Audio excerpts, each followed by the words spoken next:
Hello, listeners. Kathy Lawless, Life Story Curator, bringing you this podcast series, How Did I Get Here? A series of interviews designed for people just starting out in their careers, people in transition, or possibly feeling stuck, and giving them access to the stories of people who have been there, done that, so that they may be inspired with some new ideas, or maybe just comforted knowing they are not alone, that everyone starts somewhere and everyone goes through times of transition and times when they feel stuck. It's not just you. Today, I'm very excited to be interviewing JC Heinen. She's an executive coach and founder of Jessie's Heart Foundation. Welcome, JC. Thank you. And JC and I have known each other, I want to say, 20 years now? Probably so. I think back to some of the first classes I took at the Women's Vision Foundation, which then changed its name to the Leadership Investment. And I think you were one of the seasoned senior women in the course. You were in classes, taught classes that I took. So I look back and think you were a big part of my career. So thank you. Well, yes, I think back then I was working with one of the founders of the organization and was offering first transition classes and resiliency way back then, which we're into now, and then moved into offering a 3-month long program where there was both content as well as mentoring of senior leaders for those who are up and coming leaders in the community. And I was one of those up and coming leaders. And now look at you today. Yes. And so I now look at me in that I'm also part of Jessie's Heart Foundation and on your board there. So our paths have crossed and joined each other and crossed several times. I'm very excited about that. So, and very excited to be interviewing you. So listeners, as you know, we always like to start with the icebreaker questions. So JC, why don't you tell us about where you grew up, how many siblings you have, and kind of where you were in the birth order, and how that growing up in that family environment influenced you as a person. Sure. So I'm from Minnesota. And if you're in a class with me for more than a few hours, that will come out pretty fully. There were 6 of us in the family. I was third in the row, and yet firstborn of my father, because my brother and sister's dad died of tuberculosis. So raised as a firstborn because my brother and sister were 5 and almost 10 years older than me. And the rest of them were all within 2+ years apart. And that was really the second family that I was very intimately involved in raising. Wow. And I know when I look at your life today and the blended family that you have with Pat, that seems kind of very consistent. Well, interesting. Absolutely. So I'm used to being from a very large family. When I met Pat, who was not my first marriage, but my last love in life, he had 3 children. And so I was fortunate enough to bring those children through graduating from high school and going on to college, the oldest son, and the 2 daughters really going through puberty. And teaching them how to drive and how to get their first jobs and how to get into college. And so, yes, we have a blended family actually of 5 children and 7 grandchildren today. Wow. Yeah, you guys are busy people, I know. So thinking back to your growing up in Minnesota, what activities did you participate in? Were you sports, music, dance? So at a very young age, did tap dance, moved into gymnastics, which I thought, and ice skating, which I thought someday I was going to compete in one of those, moved into softball, and that and our activities as a family was going to the lakes, of course. Minnesota is a place of 10,000 lakes, and doing a lot of water skiing. Yeah. I can't imagine if you grew up in Minnesota that You're always on a lake, right? Isn't that just what you do? Absolutely. So we lived in suburbia, but there were lakes all around us. So it was a place where I found it would be a place that I'd go study. It'd be a place where I'd go reflect. It would be a place where I'd walk around the lakes when I was troubled. It would be a place where we'd gather to have fun. I mean, water has just always been a big part of my life. Oh, very cool. And now here I am in Colorado where there's very little, right? Which is why you had the fountain that you turned off before we started this interview, right? And that's why when we vacation, we go to the water. Okay, you're drawn to that. So shifting gears just a little bit, on the fun meter, on a scale of 1 to 5, 1 being couch potato, 5 being life of the party, where do you put yourself? Probably right in the middle, about a 3. About a 3. Okay. Love to be involved, but not the leader of creating the fun in most cases, except for I am told regretfully by my son that I ought not let his kids, when they were very small, when it starts raining, to strip off their clothes and go run in the rain, because now that they're a little bit older, they don't understand that that's not okay today. Now, of course, I did not do that with them, Kathy. But you let the fun happen, right? Exactly. And when they were 2 or 3, it was kind of okay and innocent, but now when they're older, not okay, right? Exactly. Okay, on the risk-taking meter, same scale, 1 to 5, 1 being low risk, 5 high risk, where do you put yourself?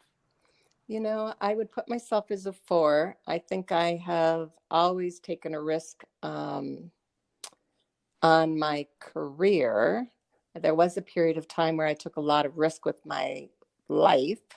Now, as I'm getting to be more wise, I'm a little bit more cautious on the risk taking of my life physically, but on the career, still pretty high.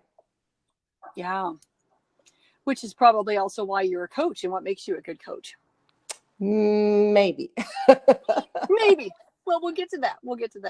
Well, I love those 2 questions because it's funny how when we get into more of your story, knowing that about you then kind of reveals how and why you made the decisions that you did. So I always find that fascinating. So, well, tell us a little bit about being an executive coach and the founder of Jessie's Heart, what that's like today. And then we'll get into your story about how did I get here? Sure. So I am an executive coach for CEOs and their teams. Although in many different industries, I have tended to focus a lot in healthcare, working within the hospitals within Colorado, just because I've spent a lot of time in and out of hospitals with loved ones. And I have that idealistic belief that if I can help the administrative team within the hospital make the right decisions and create the right culture and lead their people in a compassionate way, that will also be the type of care in which you and I and our loved ones receive when we are unfortunately having to visit those locations. Wow, I love that. What a big goal. So it's not just about one leader at a time. It's really about the whole culture of it and the whole culture of giving care. And it is in the hospitals. I would say that carries over when I work with individuals in other industries, because each one will say that they're unique, their organizations are unique, their industries are unique. But in leadership and in cultural work, it works out to be very, very similar. And I would say that I do similar work in the other industries, but it's obviously more heartfelt in the healthcare arena. Yeah, yeah. And that leads into Jessie's Heart. So I'm a founder of this foundation to support kids with congenital heart defects, with really 3 aspects of the family's journey through that.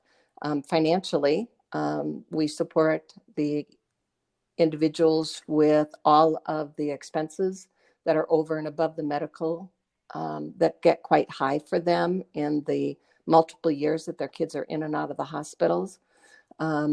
Emotionally, with desires of the heart, with providing gifts for the kids. For example, one was a rocking horse because she's quite young, a little bit older, a young teenager, was Christmas tree, and to have all of the fixings and ornaments and all to celebrate potentially her last Christmas with the family.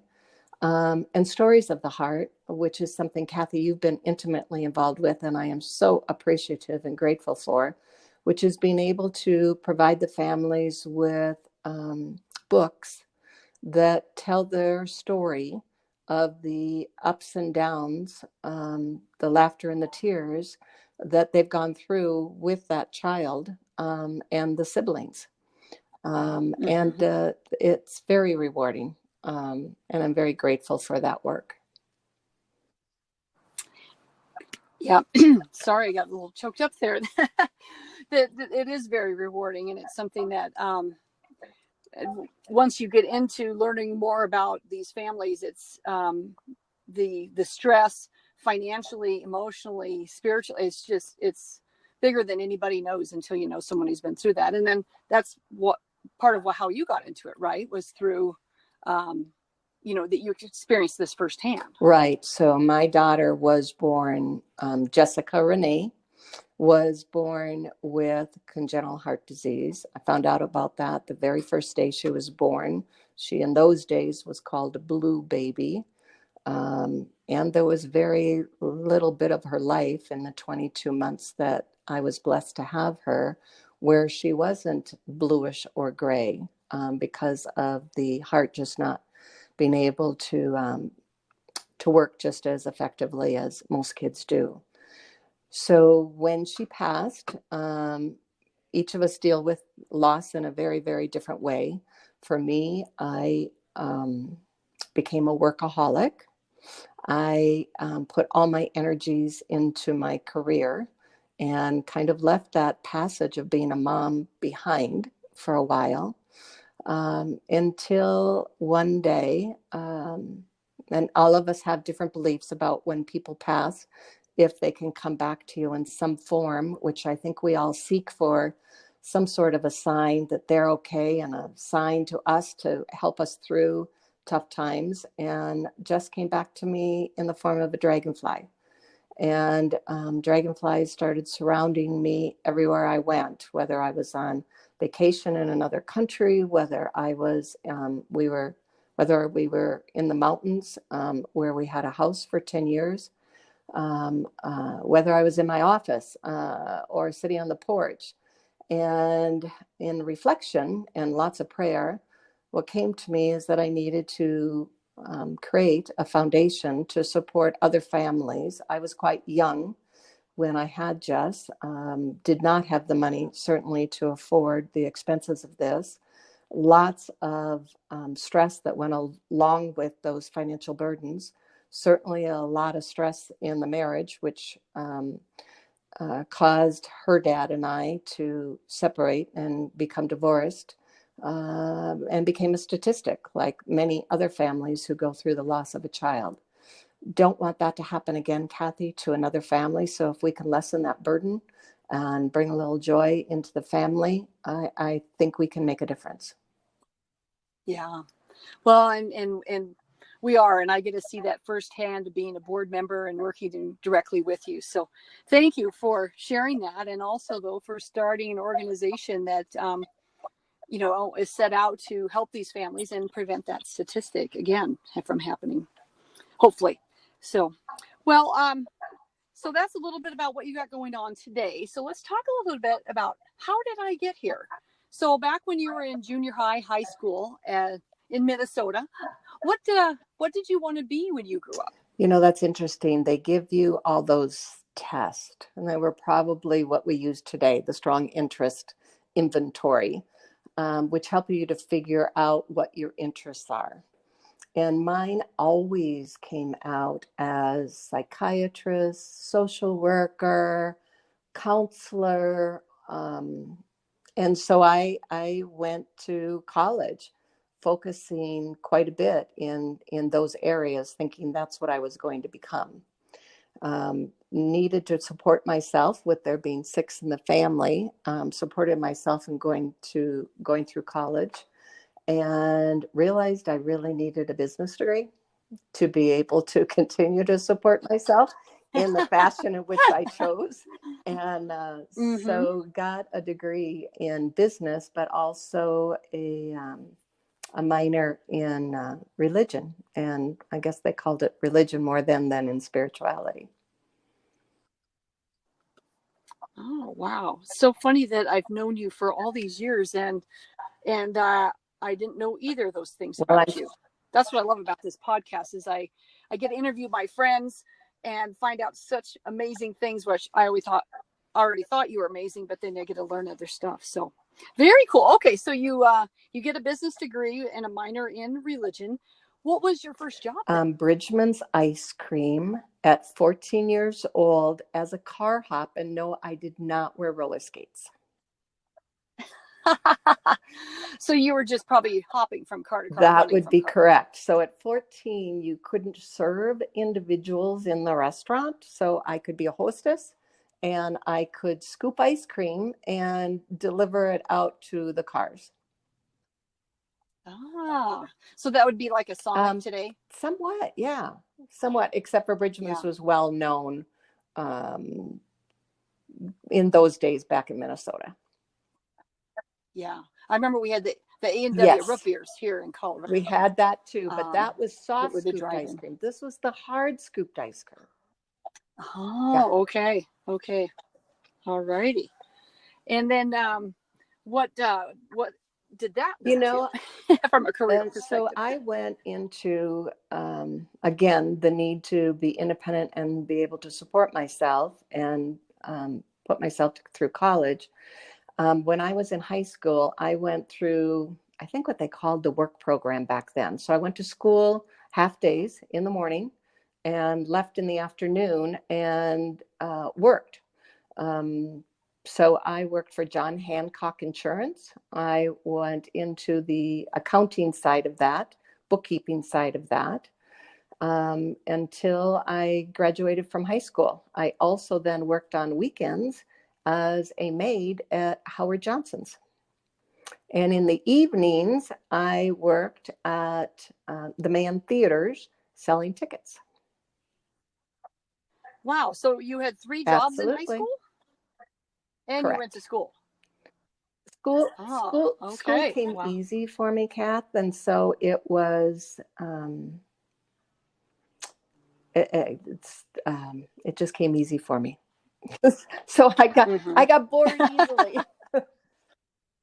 So you always had to have something else going on. Okay. So what was your first job out of college then, now that you've got new business degree and this religion degree? Let me think.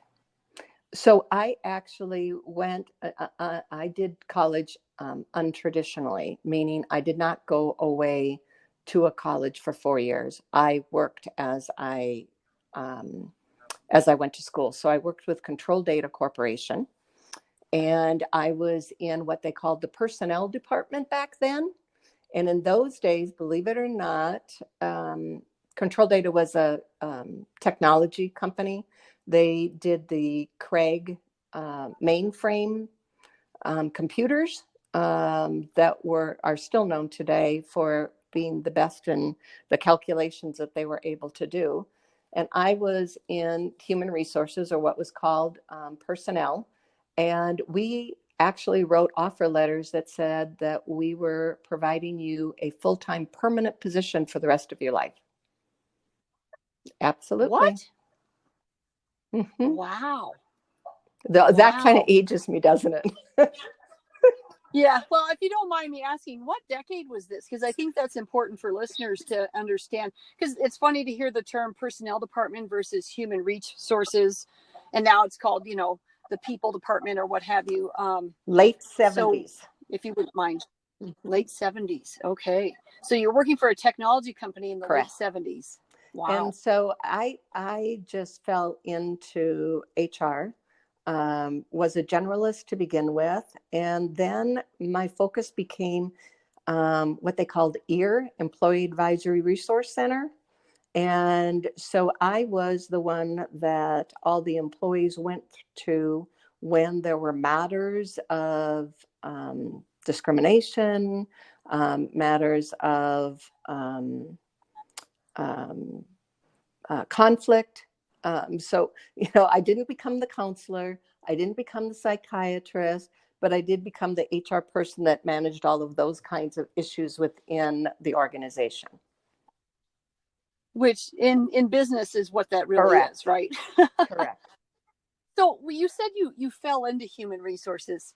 Tell us a little bit about what that means to fall into it. Because I remember when I was in transition and people would say, oh, I just fell into this. And I kept thinking, I don't know that I've fallen into anything. So what is that? I mean, did you know somebody, or did you apply, or were you recruited? Control Data Corporation was one of the largest employers in the Twin City area, along with 3M and Pillsbury, the little Pillsbury boy.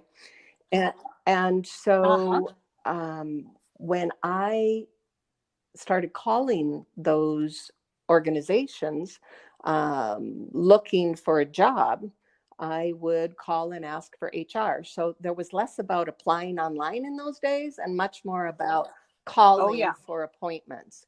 Well, I happened to call into a particular department. It was called the Engineering Services Department within the Control Data organization. So it wasn't like the general HR department. And said, I would like appointment. I'd like to come in. I'd like to look at being a secretary at that point, because I actually had learned to type. Mom said you always had to have something to fall back on. And for us women, it was typing, right? And they happened to say, I don't know how you got this number and how you got to us directly, but we happen to have an opening. And we'd love to have you come in and we'll interview you. And within the next day, I got the job. Wow. Do you remember how you got the number and why you would even? I'll say God sent. Yeah. So I was with Engineering Services for many, many years. I was with Control Data Corporation for 16 years. My career ebbed and flowed quite a bit there, in that I started out in HR. I then moved over into sales. I figured if I was able to sell programs within HR, I was going to be able to sell things externally for the organization. So I had Jess while I was there. I needed to figure out how do I continue to support myself after Jess had passed away, and moved into another department, which was learning how to sell. And after learning how to sell and being very successful at that, I was then asked to move into being a regional sales director for a division of Control Data that serviced all of the mainframes. And so I had a team of all men, ran the mountain region, which included Colorado and into Nevada and Montana and all the mountain states, and basically taught these guys who were engineers how to sell service agreements to their clients. And from there, I became more into sales than I was into HR. Moved from there into another organization that was called Spectrum Human Resources. So Control Data was all mainframe. So then I moved to JD Edwards, which people in Colorado will know that name. They did the Series 400. So that was kind of the mid-range computers in those days. And then after JD Edwards, where I was in marketing, and I helped develop and market the HR and payroll systems for them. Then I moved into Spectrum Human Resource Systems, which were PCs. So I was very strategic about creating a resume that showed I was in all those different industries in the technology area. And there I was a vice president of sales and marketing. And I opened up both the US and North America sales teams, hiring them and setting up distribution channels for selling PC applications. Wow. So you were at the forefront of technology, but I would also say you were at the forefront of women's leadership. A little bit. In fact, it was interesting. Obviously everyone. So yes, that's why I go by JC instead of my full name, because I started traveling at a very young age, being the regional director. And in those days, you could use your initials to fly the airlines and to make reservations in hotels. So I started going by JC because I was in very much a men's world. So it was a bit of a safety thing. And what I found is that when I was on the sales side, people remembered my name, JC, because it was so different for a female than my full name. So from that point on, I was JC. JC, wow.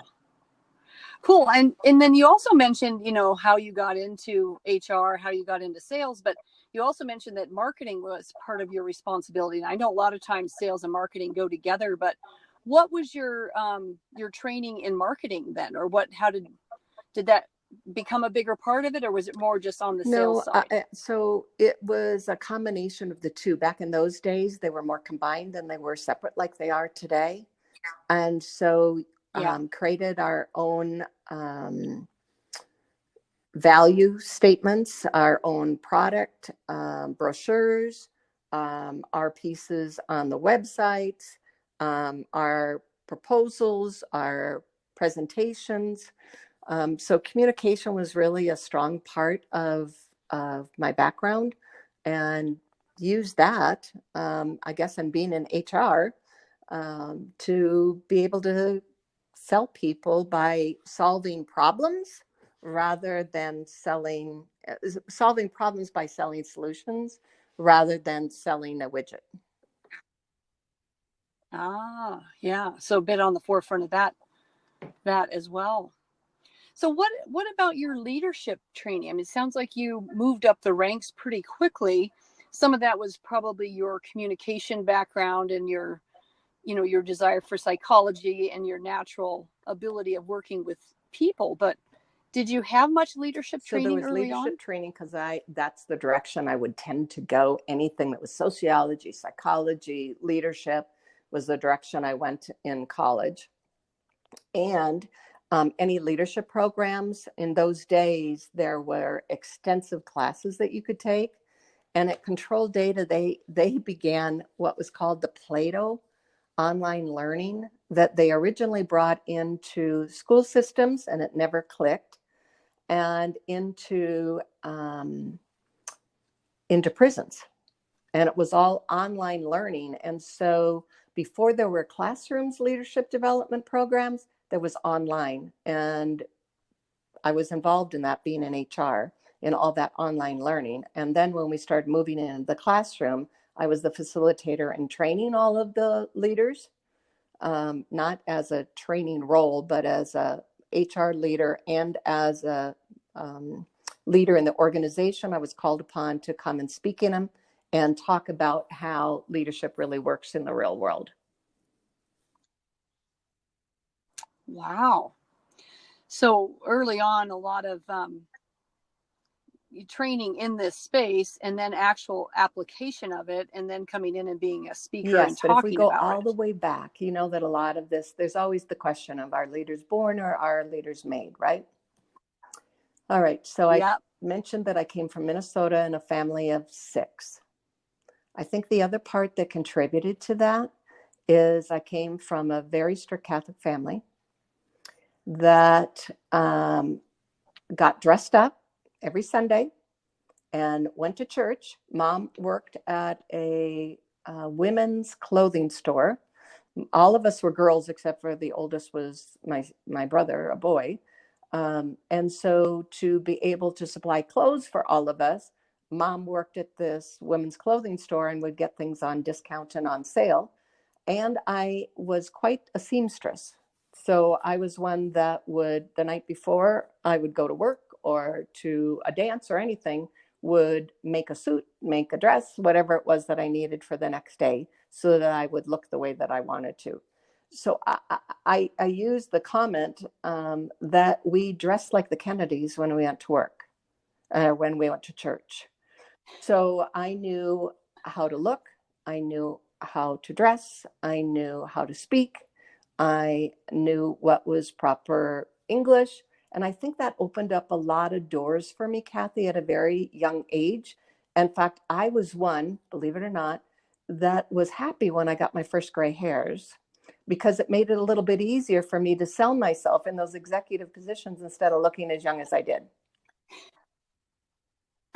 Of course, now you're going, okay, they can slow down. Now I'm just right? letting it go white and they just think that I'm dyeing it. Yeah.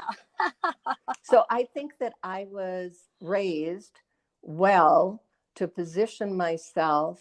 I worked with CEOs and the executives of the organizations quite early because I dealt with the employee relations issues. And that goes to the top to get resolution. And so those doors got opened for me at a young age. Yeah.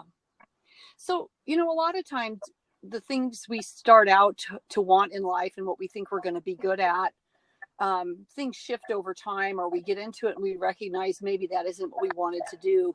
When you got into that first, I think you called it ear role, and you're dealing with all the conflict in HR, the problems, the harassment, the things of that nature. I mean, was there a point where you're like, I know I'm in the right place, this is a good fit for me? Or were you like, man, I got to get out of here? So I'll say, raising my last 3 siblings, I was certainly used to dealing with problems and solving them. So that became pretty natural for me. But what I realized as I started leading teams, sales teams, HR teams, that what I enjoyed more was the development side of it. And being that mentor, they certainly didn't call us coaches in those days, but being that mentor or that teacher on how to shift the situation or shift the mindset or help them to shift the behavior to achieve the results in which they were looking for. And so I moved much more towards leadership development.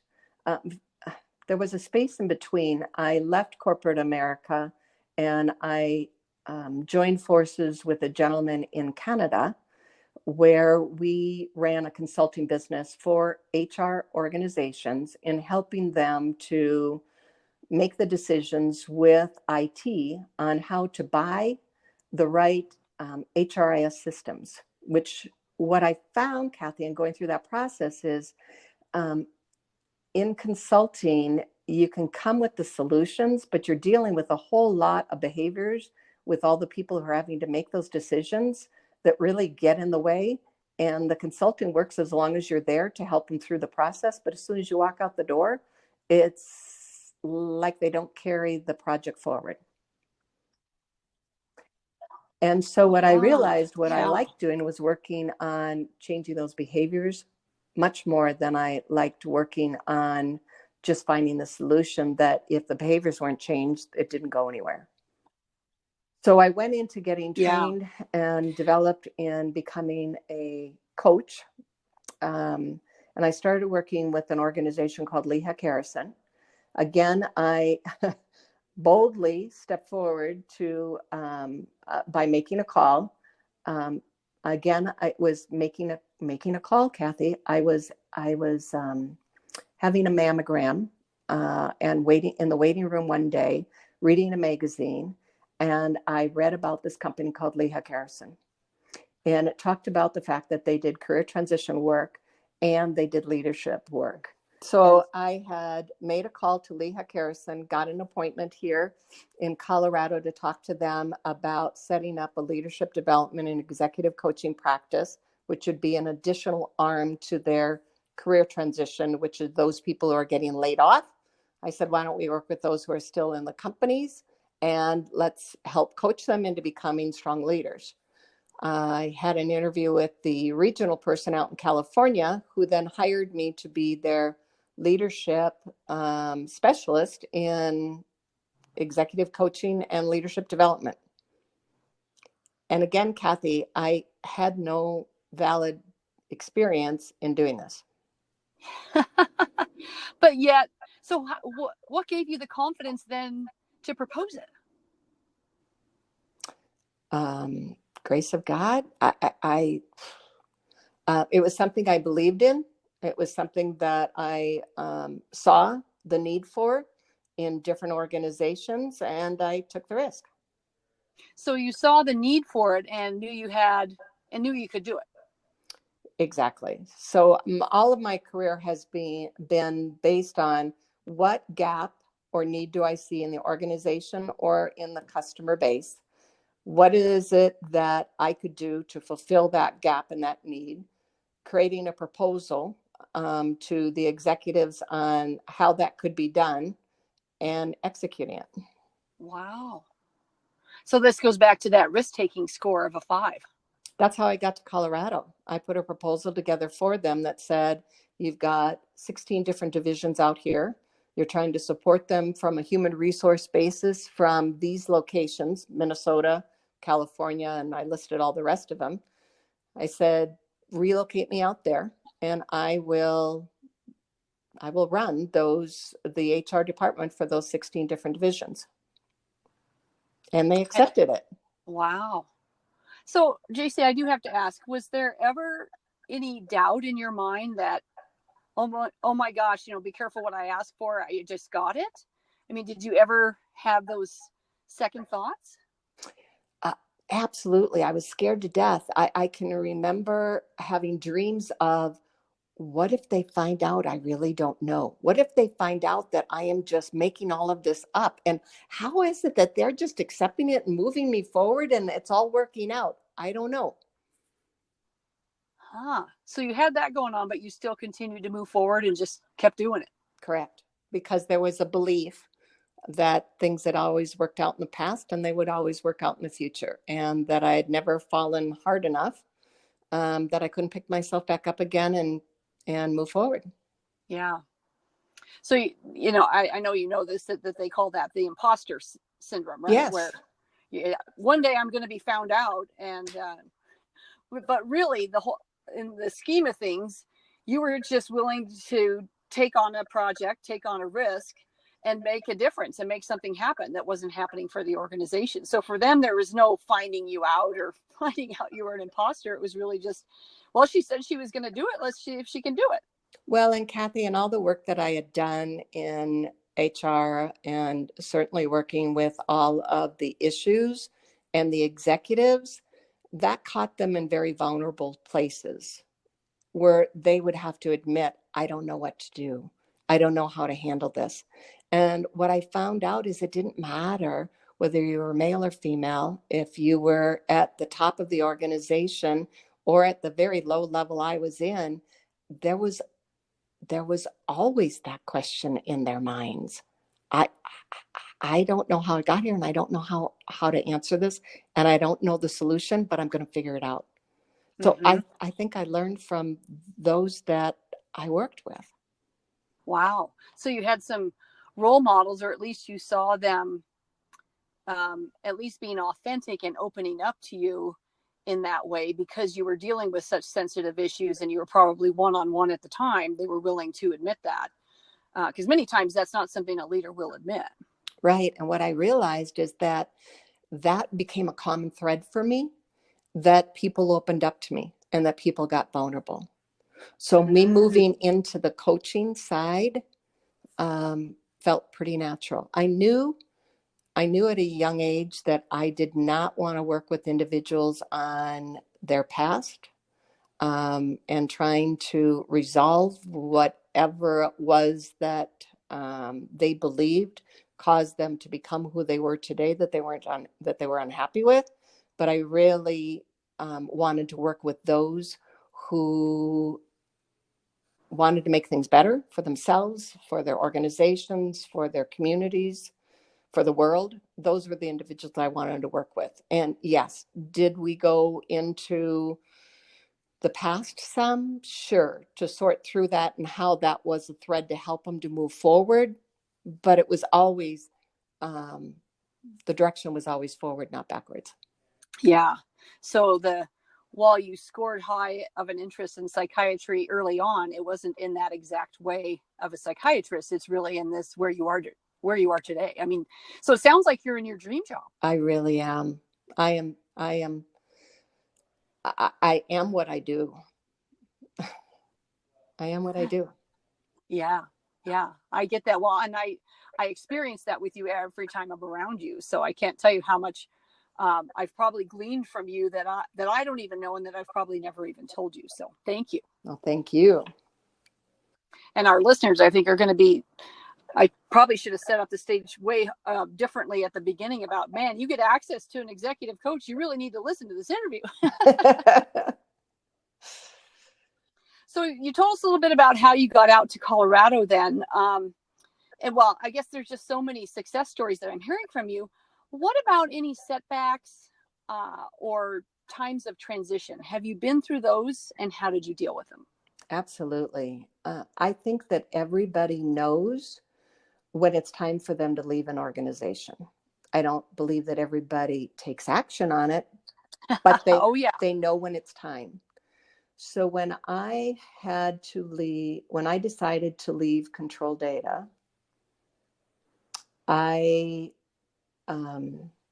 went to the CEO and said, here's the work I'm doing for you.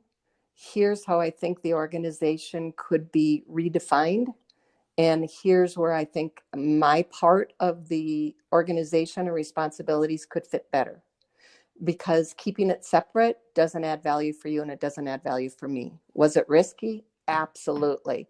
Did I have a platform to land on when I left? Not always. Not always. And I did that in every single position that I was in. Is I made the decision when it was time to go, and it was always because I didn't feel like I was the value add. I didn't feel like I was serving a strong enough purpose. And I didn't feel like I was making a big enough difference. And those things are critical for me. I don't do well in maintenance mode. So are you more of a startup? Is that how you would see your strengths? Absolutely. And I think that's why I like working with individuals who are on, and organizations who are on that growth curve, because I love being part of that journey that they're on. Yeah, I see that. And when I think about what you've said about how you've proposed new things, that's what you were doing. You were always looking for the gaps, how things could be better, and then proposing a new way of doing things, and then going and executing those new ways. So it was all about, let's do this. It's new, it's different. Well, and it wasn't always about it having to be different, but there was sometimes something in my life that caused me to say it's time to move forward again. So one of them was obviously when Jess passed away. Another one was when my mom passed away just a few years ago, and I was there at her side when it happened. I came home to my husband and said, it's time for me to leave Lehigh Harrison. I'd been there 16 years. It's time for me to go back out on my own again. It's time for us to move to and downsize and move to where it is that we want to live the rest of our lives. And we need to make those changes sooner than later. And I trust my gut when that comes up. And so we put the house on the market, and in the first day we had 3 offers. I went to Lehigh Harrison and said, I need a bit of a transition here. And here's my recommendations as to how it is that we divide up what it is that I've been doing for the last 16 years. They accepted the proposal, gave me a longer than normal kind of transition process so that I could get moved while I was still, get a new house and get moved while I was still employed, get my business, my transition management, my TMI partnership business set up. And when I left, Kathy, I left without a package and I left without an income.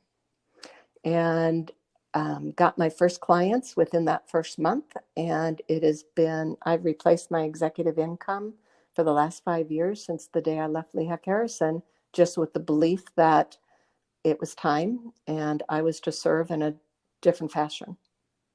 Mm. So you can call it you can call it inspiration, but I call it guidance. And I truly believe I'm being guided. Well, yeah, because it sounds like these events then just triggered something, emotionally at a very deep, purposeful level, and then you put these plans or transitions into action, and then just start moving forward. Exactly. And once again, when you create a proposal to do something, it gets done. Right. Wow. And, some people today can say, oh, you're good at manifesting. I think that it is, I think it's being able to envision what it can look like, take it out of my head and put it on paper, pray. I'm a real strong believer in prayer and trust, and then having patience. In fact, I have that on my wall. That I need to take that action. I need to trust that the actions will move me in the right direction. And I have to be patient and I've learned this somewhat the hard way, that it isn't in my time always that things happen, but in the right and divine time. Yeah. Yeah, I can see how patience is something you would need to put on your wall. Because I see you as you are so you're such an active leader, and I don't want to even use the word driver, but you're an instigator and an initiator. So yeah, patience would be, well, how come it's not happening, or why aren't they coming with, or I can see how you would need to really focus on, if I keep doing the right things, then the results will come. And I'm a driver about my life, Kathy. I made the big decision not to lead others and to become that individual contributor and to support other leaders in that fashion now. Because I think there's a point in time in our life where we need to step out of that, that I'm going to be in the front and I'm going to be that leader and people will follow, into being that sage and helping others to be in the front now. I don't have a need to be in the front. Yeah. Been there, done that. Yes. And now it's, how do you help others create the environments and the success? I mean, it's almost like you even have a bigger reach now. It feels a bigger impact. Yes, I hope so. Yeah. What I didn't mention is in my younger days, I was very involved in youth ministry. And I also, when Pat and I got married, we led youth ministry because we're blending a family. So we took our kids and all of the high school kids all the way through, from beginning until they graduated, through youth ministry and believing in something higher than themselves, because it was tough times. They were making difficult decisions and not always getting the answers at home. And then got into doing work with women in women's retreats. So women's ministry, and Pat got into the men's. And then started working with the Women's Vision Foundation, which was, again, working with women for them to take those leadership roles and to speak up and to envision what it is that was possible for them and making it happen. So I think it's been a pattern in my life. Yeah. Now that I've heard your whole life story, and again, I've known you for so long, but I've not known it in this way. So Thank you for sharing, and thank you for the work that you've done. Not only have you impacted my life, but I know you've impacted so many at the Leadership Investment Women's Vision Foundation, the Wise Women Group, your own family, as well as through Lee Hecht Harrison. So, and JC, I could talk to you probably all afternoon, but we probably should start wrapping up. So if we could close with kind of some final words from you. What do you think either is a common theme throughout your career that served you the best, or maybe the smartest thing that you felt like really that you did that helped you through your career? So again, coming from a family of 6, I was responsible at a very, very young age. And that big R is still tattooed on my forehead, Kathy. So I take a lot of responsibility for myself and in supporting others. But through that, I receive as much as I give. I learn as much as I teach. I'm a continuous learner. I am absolutely fascinated by the human mind and how we perceive things, and how our belief systems and our faith can change the world and change the life in which we choose to live. So trusting your gut, being responsible for your future, being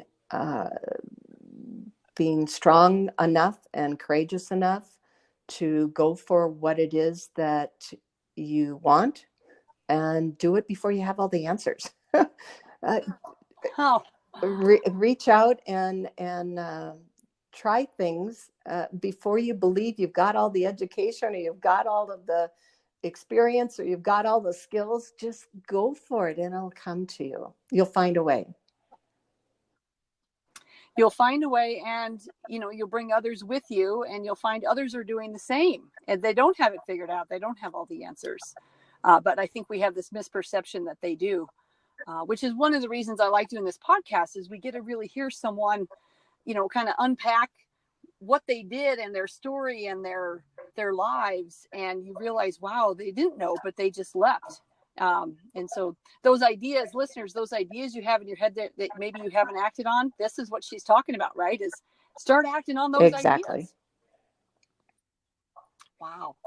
Well, JC, thank you so much for sharing your story. This was great experience for me, and I think it's going to be awesome for our listeners to have the wisdom of an executive coach, but also the wisdom of someone who is courageous and so in tune and intentional about their life. Well, and Kathy, thank you for doing this, and thank you for being so involved with Jessie's Heart. You are a blessing for me, a blessing for the families, and by doing this kind of work, you are helping other leaders to do what it is they've been brought here to do, to figure out what their purpose is and to follow it. So truly appreciate you doing these podcasts.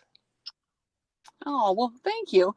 It is interesting that sometimes you don't know about your gifts or your core competencies until you start talking about them, and you start talking about yourself, and then you can figure those things out and then boldly step into them, and then really be more powerful with them. I know that was a big turning point for me, was to really understand my strengths, because I felt like, well, if I can do it, anyone can do it. I learned it. Anyone can learn it. And so, yeah, it does take some of that internal reflection, I think, to figure that out. Well, you redefined yourself. You went from helping people tell their stories through picture and through writing to now helping with this new technology, this new way the world is changing to, which with much more social media, to now telling their story through podcasts. So you are someone to watch and someone to follow as the leaders are trying to figure out who they are and what they want to become, because I've seen and been involved in you redefining yourself multiple times. So cheers to you. Oh, well, thank you so much. And listeners, pay attention to that.